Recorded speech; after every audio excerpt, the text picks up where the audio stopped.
Coming up next on the Jeff Crilley Show, we'll talk to a best-selling author and TEDx speaker, and she's going to teach us all how to leave a legacy. That's just ahead.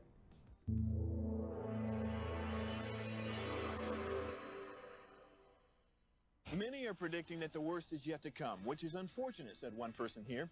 Until now, they've enjoyed the reputation of being the nation's icebox. Watched a burglar in his home this morning by webcam. As a journalist of over 25 years, stories are what make my world turn. Reporting live from the Dallas newsroom tonight, Jeff Crilley, Fox 4 News. But in 2008, I took the jump from my familiar life and started a PR firm from my home. We're talking about anyone with a camcorder like the one I'm using becomes a television network. We started slowly growing the company, and we now have over 100 clients, and we've branched into the world of live digital broadcasting. I now own 8 different TV studios and have a huge team, and the stories that I now get to share are sometimes the most important of my life.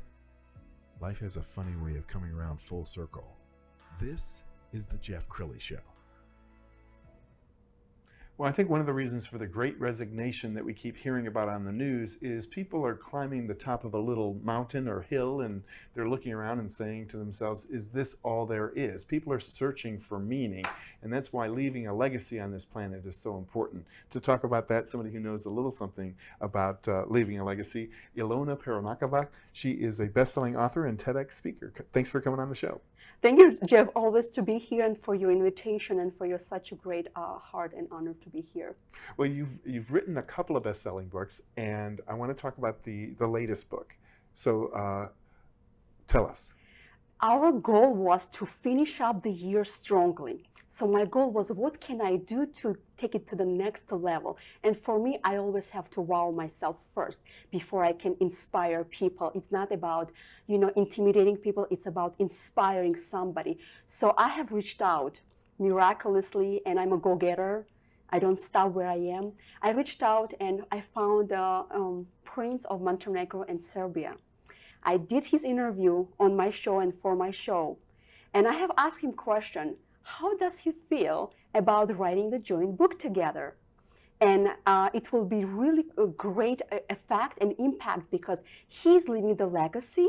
And when people hear about royalties, of course, what do you know about royalties? It's inheritance, right? Your heritage, right? About your past, about what you're going to leave for your children. And I'm going to, in my mind, what can I leave for my children?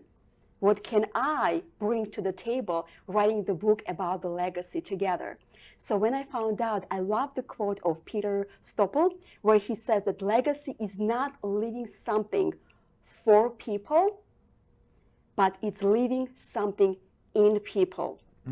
So I wanted to shift that mentality of the legacy. So instead of, leaving something in a bank account for, for the children, when you pass out, you have this insurance, life insurance that gives you some kind of leverage.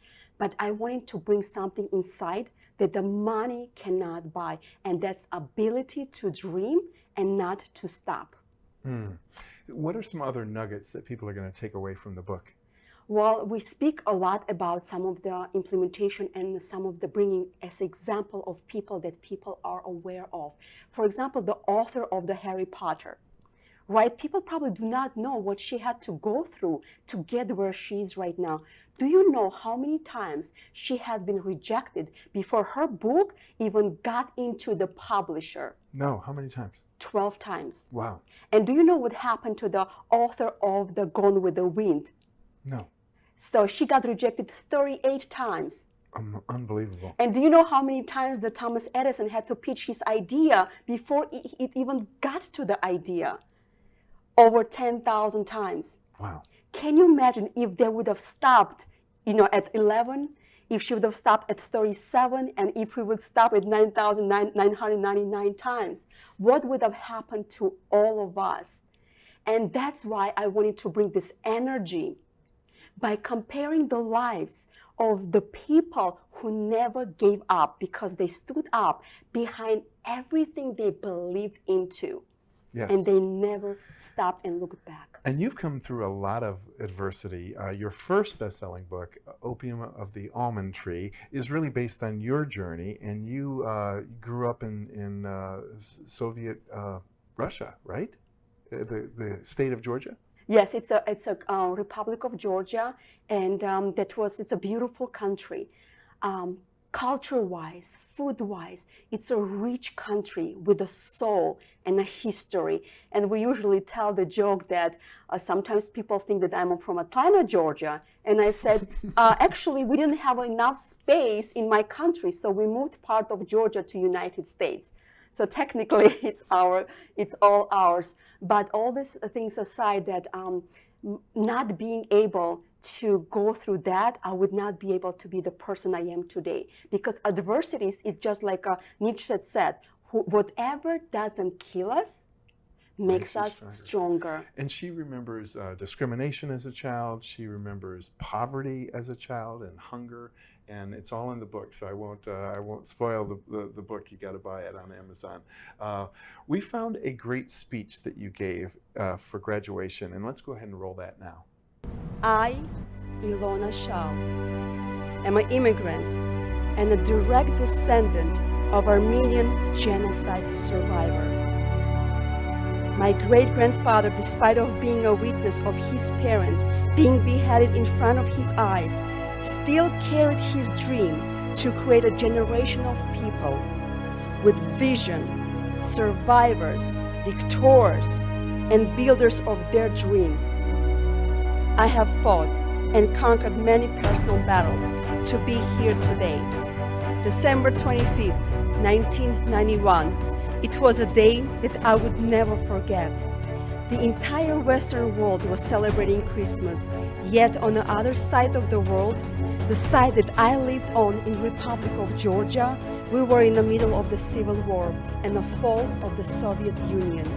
That Christmas day would be the last day that the Soviet flag would fly over the Kremlin in Moscow.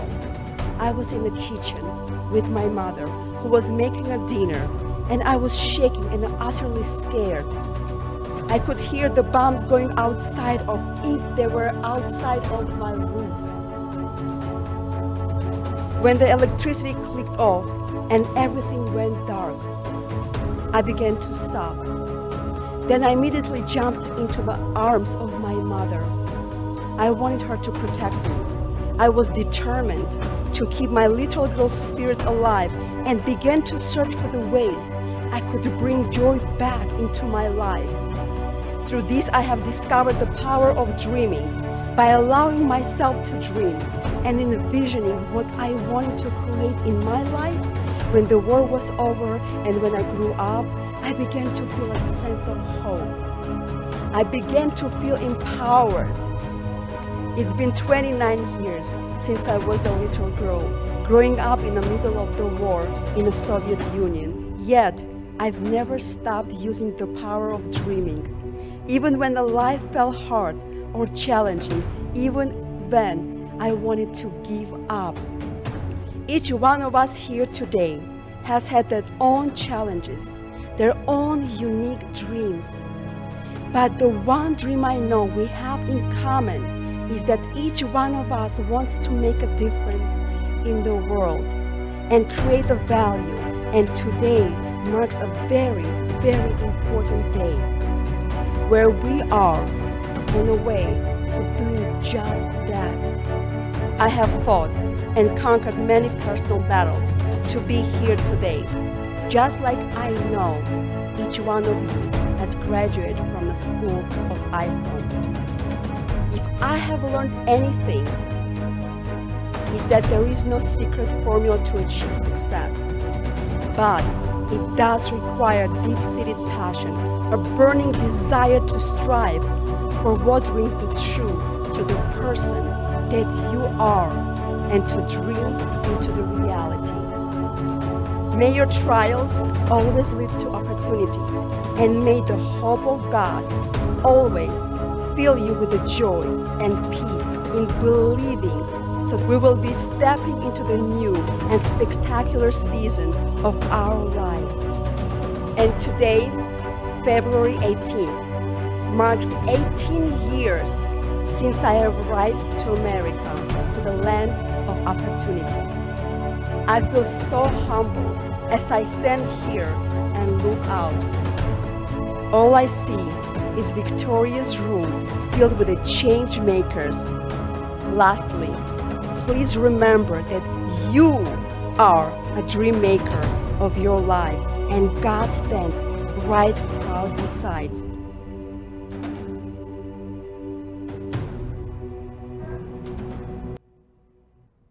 Wow, you truly are fearless. And I got to tell you, because I was a TV reporter and then had to learn how to speak. Speaking in public is one of the most difficult things to do. Do you find that enjoyable?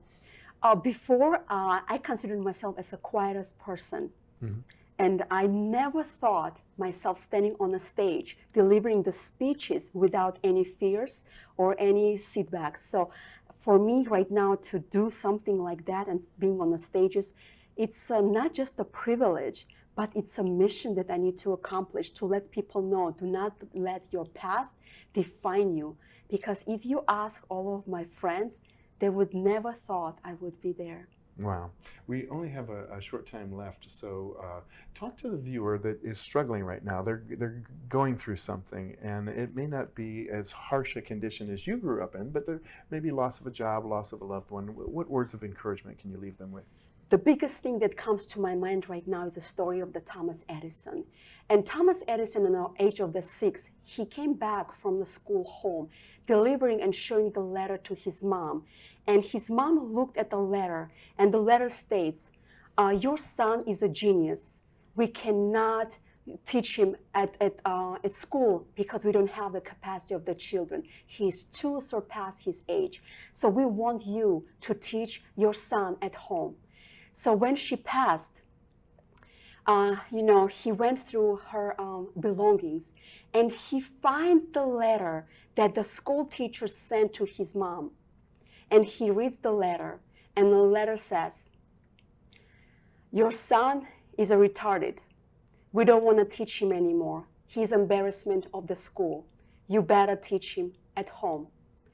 I'm going to ask you, there is a power and an energy exists if you believe in someone.